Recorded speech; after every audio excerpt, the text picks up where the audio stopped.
Assalamualaikum.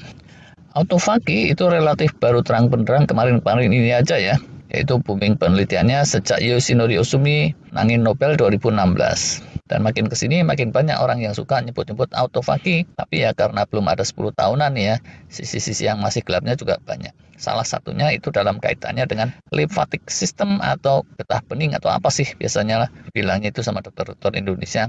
Pokoknya itulah ya. Kalau di kalangan dokter mestinya ini udah sejak lama ya tahu soal sistem limfatik ini. Sementara di kalangan penggiat kesehatan yang kasual macam komunitas kita, seringkali itu nggak terlalu diomongin karena ya mungkin dianggap terlalu teknis, terlalu rumit, dan lagi pula di kalangan profesional pun itu pemahamannya belum seterang aliran darah. Sistem limfatik ini kalau keganggu, dampaknya emang nggak langsung ngeri kayak gangguan di jalur darah.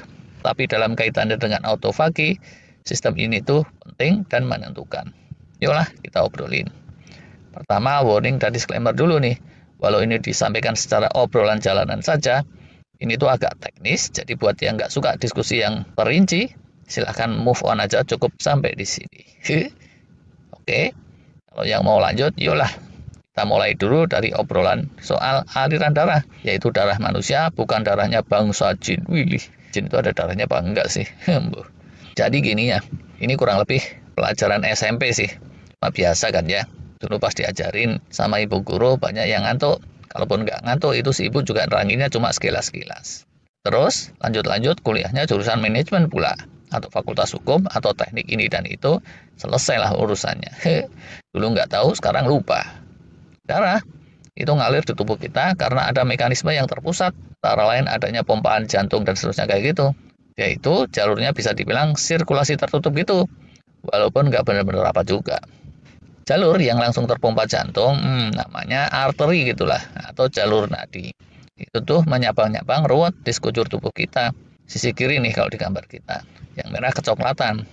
Konon kalau disambung-sambung menjadi satu, panjangnya itu bisa 100 ribuan kilometer gitu hampir.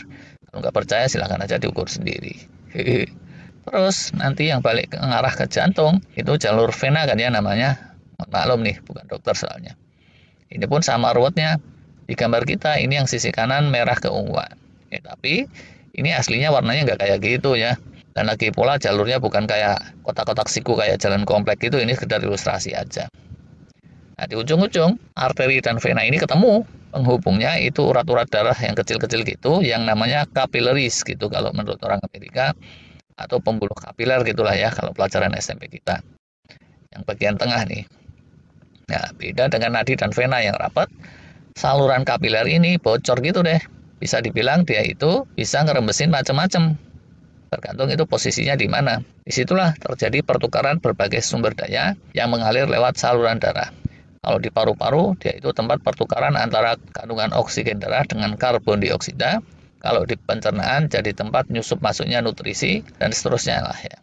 Yang intinya tuh ya, tempat pertukaran bioenergi, biomaterial, dan bioinstruksi juga. Pada tahu kali ya sampai di sini. Waktu ibu guru nerangin nih, ngantuknya belum pada muncul sampai sini. Nah terus, yuk kita zoom ke ujung-ujung. Ini semisal di betis aja lah ya, sekitar dengkul, yang nggak ada organ macam-macam.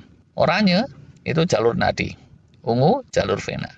Tengah-tengah yang membiru di antaranya, itulah jalur kapiler tadi. Di kapiler, cairan dan saripati darah merembes keluar, dan terjadi juga sebaliknya, ada yang balik merembes masuk. Nah, tentunya di bagian luarnya itu bukan kertas putih kayak gini ini ya, tapi bisa dibilang lahan kosong antara sel gitu deh. Bukan kosong juga sih, tapi keisi cairan yang disebut interstitial fluid atau tissue fluid atau gampangnya cairan tubuh gitu. Kalau cairan itu masih di dalam aliran darah, disebutnya itu plasma gitu atau plasma darah. Terus nanti ada lagi cairan yang berada di dalam dinding sel, disebut sitoplasma. Jadi itu tuh dempet-dempetan gitu ya, nggak kayak gambar ini yang carang-carang, walau dempet tapi nggak menyatu. Nah, tiap-tiap sel itu kebungkus dinding sel masing-masing, di dalamnya ada cairan sitoplasma tadi, di luar juga ada cairan interstitial fluid tadi. Nah, tapi di sekujur tubuh kita yang merembes keluar dari aliran darah itu rata-rata tiap hari sekitaran 20 literan, sementara yang balik masuk itu cuma 17 literan. Selisih 3 liter loh ini. Kalau nggak ada jalur drainasenya, itu tubuh kita bakalan membengkak dan terus membengkak sampai akhirnya duar, bisa jeblok sisan. Nah, tapi alhamdulillahnya yang menciptakan kita sudah mikir sampai ke sono dan ciptaannya amatlah cermat dan canggih. Selain jalur-jalur darah di tubuh kita, itu ada jalur drainasenya yang disebut lymphatic system itu. Kelebihan yang sekitar 3 literan per hari, kesitulah larinya. Itu kalau normal. Kalau nggak normal ya beneran kita akan membengkak. Lymphatic system ini berjenjang juga, terus dan terus, sampai kemudian tersalur ke bagian tengah tubuh kita. Ujungnya nanti disusupkan masuk lagi ke aliran darah lagi. Selesai urusannya, yaitu urusan sirkulasi cairan. Nah, cairan yang berada di dalam sistem limfatik ini disebut lymphatic fluid atau cairan limfatik atau cairan getah bening. Yang sebenarnya nggak bening-bening amat tuh, malah butek lah gitu. Hal lebih detailnya nih tentang jalur limfatik, biar aja untuk para profesional. Tapi yang jelas dalam kaitannya dengan autofagi, kawan lama kita, jalur limfatik ini penting dan menentukan.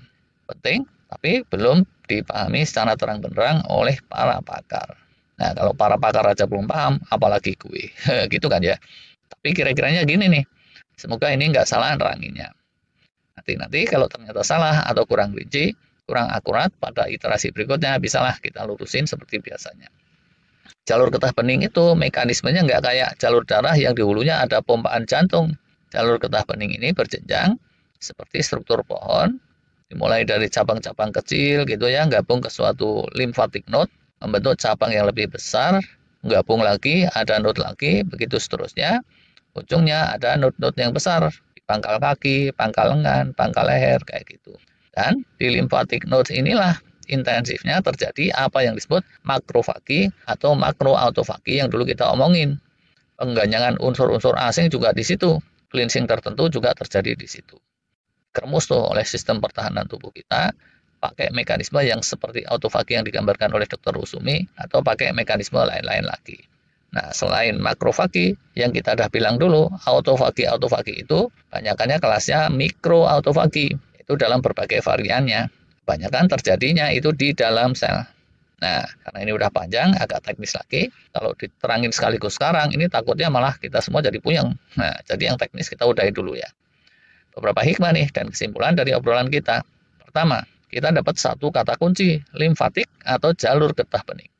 Siapapun yang mau paham lebih dalam soal autofagi dan healing secara umum, coba deh pelajari lagi kata kunci tersebut. Keduanya, sistem limfatik ini amat terkait dengan jos enggaknya autofagi, khususnya makroautofagi. Jadi, kalau dia kesendat-sendat atau keganggu, autofagi di tubuh kita sudah tentu akan kurang optimal. Besar kemungkinannya ya, langkah-langkah healing apapun yang sifatnya memperbaiki jalur limfatik ini, dia akan cenderung juga bikin autofagi di tubuh kita lebih mantap. Nah, terus apa yang bisa dilakukan untuk mengoptimalkan sistem limfatik, khususnya yang terus bisa bikin jos makroautofagi? Nah, ini cerita untuk hari yang lain pada video berikutnya. Nah, dalam soal ini yaitu tadi, pakar-pakar autofagi dunia pun yang paling jagoan dalam soal ini walau alam nih, saya belum dapat rujukannya. Buat yang bisa kasih advice terkait siapa pakarnya yang sekaligus ahli autofagi dan ahli sistem limfatik sekalian, please lah, mohon sharing di kolom komentar. Sementara segini dulu, terima kasih.